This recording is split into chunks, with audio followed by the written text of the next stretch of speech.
5 days after the Pahalgam terror massacre, we've returned to this hill station near Srinagar because there have been reports that people are coming back in droves, and this is the site that has greeted us right at the doorstep of Pahalgam.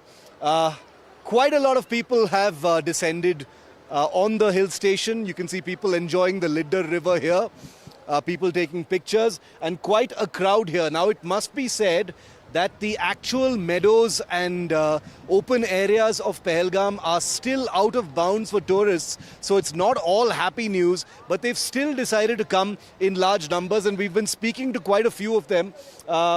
Some numbers here as well of tourists all over the place coming, and there are more tour buses that we saw on the way, which is completely the opposite of what we encountered on the day right after the actual terror attack. We've run into this small group of tourists who've come in from Maharashtra, I hear. आप अभी आए हैं या आप थे पहले terror attack के पहले? जब 22 को हुआ ना वारदात, उसी टाइम हम आए थे। तो 10 किलोमीटर पहले हमको रुकाया मिलिट्री ने, तो बोले थोड़े रुको आप। हमारा ग्रुप था 40 लोगों का। मैं इंस्टा हॉलीडे ग्रुप लीडर हूँ, मैं उनको लेके आया था पुणे से सबको। तो लोग बोले आगे मत जाओ, 4-5 बजे तक खुला हो जाएगा 22 तारीख को। तो बाद में वो बोले नहीं हो रहा है, आप रिटर्न जाओ, आज तो हो नहीं। तो उसके बाद हम 8 दिन के बाद वापस आए देखने के लिए, लेकिन अभी भी खुला नहीं है कुछ भी पहलगाम में। बाकी जगह सोनमर्ग गुलमर्ग में कोई इशू नहीं है, श्रीनगर में कोई इशू नहीं है।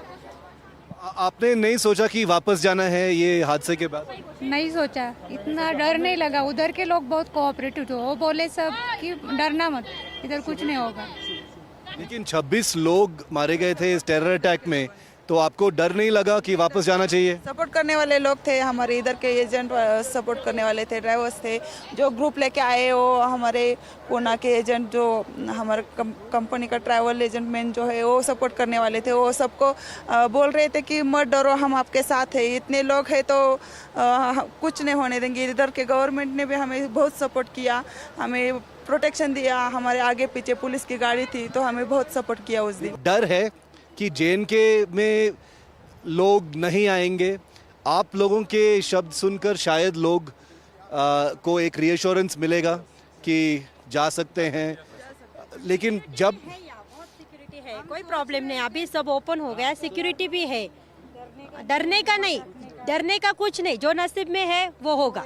लेकिन मैडम, हादसा तो हुआ था, उस दिन हुआ था, सिक्योरिटी लैब्स तो था, वो तो हमको मानना पड़ेगा कि जो हुआ वो बहुत ही गलत था, और हमको सवाल भी पूछना पड़ेगा कि सिक्योरिटी लैब्स क्यों हुआ था। पहाड़ी एरिया में सिक्योरिटी नहीं थी। हम दूसरे बार में गुलमर्ग गए थे, सोनमर्ग में गए थे, ऊपर वो घोड़े पे सवार करते, उसके ऊपर सिक्योरिटी कोई नहीं थी, सिर्फ नीचे ग्राउंड लेवल पे सिक्योरिटी, ऊपर कोई ऊपर सिक्योरिटी नहीं थी, सोनमर्ग में सिक्योरिटी नहीं थी। और इधर क्या हुआ है, मेरे श्रीनगर वो लोकल जो एरिया है ना, वो भीड़ ज्यादा है, दुकानें, उधर मिनटों तक सिक्योरिटी, लेकिन वो पहाड़ी में जो वहाँ मेन सिक्योरिटी होनी चाहिए, वहाँ सिक्योरिटी नहीं है ना। वहाँ अभी पहलगाम में जो हल्ला हुआ, वहाँ का सिक्योरिटी थी, 1.5 घंटे बाद वो सिक्योरिटी आए ना उधर, वहाँ का सिक्योरिटी थी।